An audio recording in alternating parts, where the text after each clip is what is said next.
no camaradas. Eso se llaman entre ellos. Okay. Ellos son terroristas, no son camaradas. ¿Cómo podrías explicarnos lo que fue el terrorismo a los jóvenes, quienes no pudimos haberlo vivido en carne propia?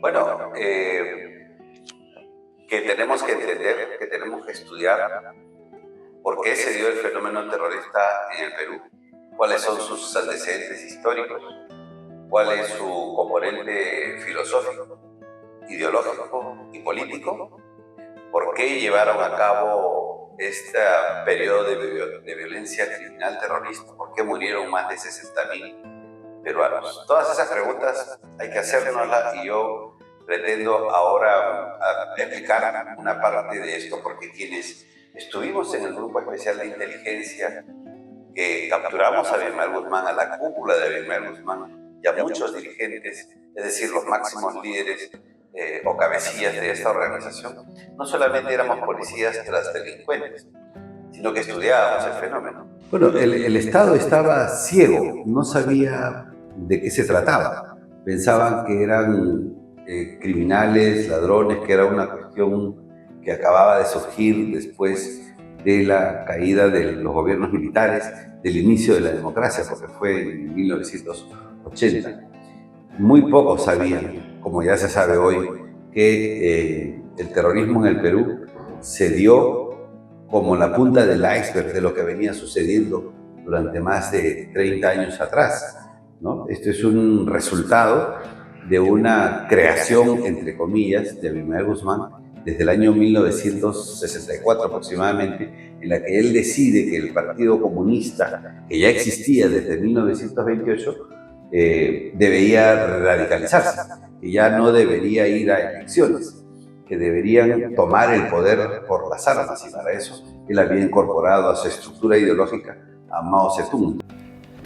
El GEIN, o Grupo Especial de Inteligencia, fue creado para combatir el terrorismo, teniendo su mayor logro atrapar a Abimael Guzmán. José Luis nos explica un poco sobre este grupo de personas que tuvo un exitoso desenlace. Bueno, el GEIN es una respuesta del Estado peruano, no por la inteligencia del Estado, sino porque algunos personajes como Benedicto Jiménez Vaca tenían una visión diferente de la lucha contra el terrorismo. Sabía que las acciones criminales tenían un fondo, un contenido ideológico, un contenido político, y eso los hacía sumamente eficientes en sus actividades criminales.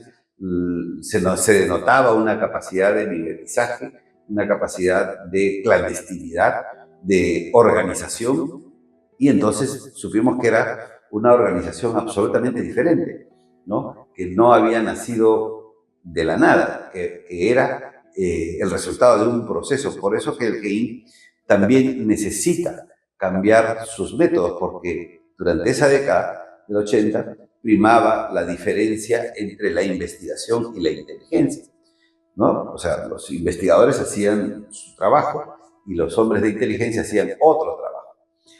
Sin embargo, fue necesario que Benedicto Jiménez entrara en el escenario y dijera que aquí había un error. La forma de combatir a esta organización era juntando estas dos capacidades de las fuerzas de seguridad.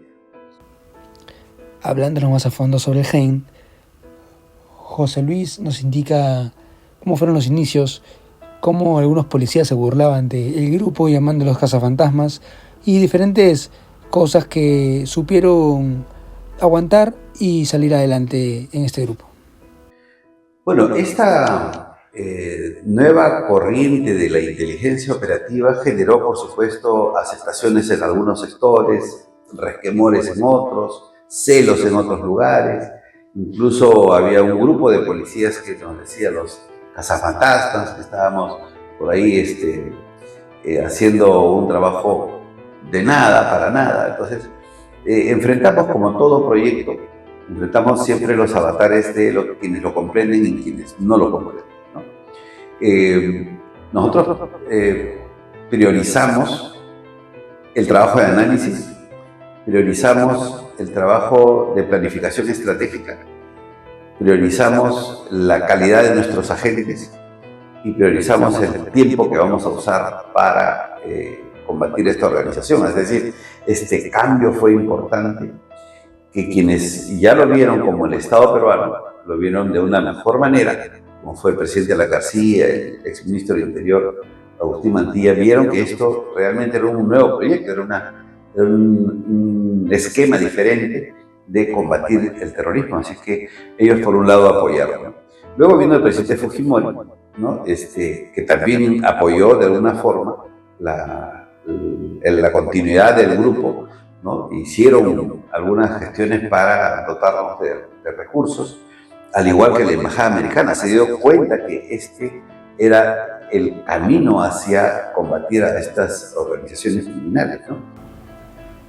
José Luis nos explica que hubo mucha gente inteligente, muy bien preparada, que estuvo de la mano con Gonzalo, como se hacía llamar a Abimael Guzmán. Pero de ahí se ciñeron, se fueron al arrepentimiento sobre estas ideologías y bajaron la guardia y no siguieron más con este movimiento, ¿no? No todos, solamente algunos. Pero fueron personas con las que pudo conversar el grupo Hein y a su vez también José Luis para hacer dar marcha atrás en este pensamiento. Había mucha gente confundida, ¿no? Sí, conocimos terroristas que luego se arrepintieron, que luego decidieron no continuar con el proyecto insano del terrorismo de Sendero Luminoso. Muchos se cogieron a la ley de arrepentimiento. Muchos eran gente muy inteligente, gente bastante preparada, pero que obviamente habían sido manipulados psicológicamente y cayeron en las garras de Sendero. Lamentamos mucho de que entre comillas, pensamiento Gonzalo todavía se esté diseminando de manera soterrada en algunas universidades. Nunca tuvo equilibrio Sendero Luminoso. Ellos le llamaban el equilibrio estratégico. ¿Qué era el equilibrio estratégico? El equiparar las fuerzas de seguridad con las fuerzas de Sendero Luminoso. Nunca hubo ese equilibrio, porque ellos eran una banda de delincuentes y el Estado peruano tenía Fuerzas Armadas y Policía Nacional. Teníamos una fuerza política, teníamos dirigentes populares, ¿no es cierto? Toda una estructura del Estado inmensamente superior a los terroristas que en ese momento decían que estaban en equilibrio estratégico. Finalmente, José Luis dejó un valioso mensaje para los jóvenes, indicando no caer en el pensamiento terrorista, en el pensamiento Gonzalo, y que piensen bien las cosas para no ir por el camino del mal, para seguir bien y no volver a caer en lo que en un momento el Perú estuvo con esa tragedia del terrorismo. Sí, creo que aquí hay que diferenciar dos cosas, ¿no?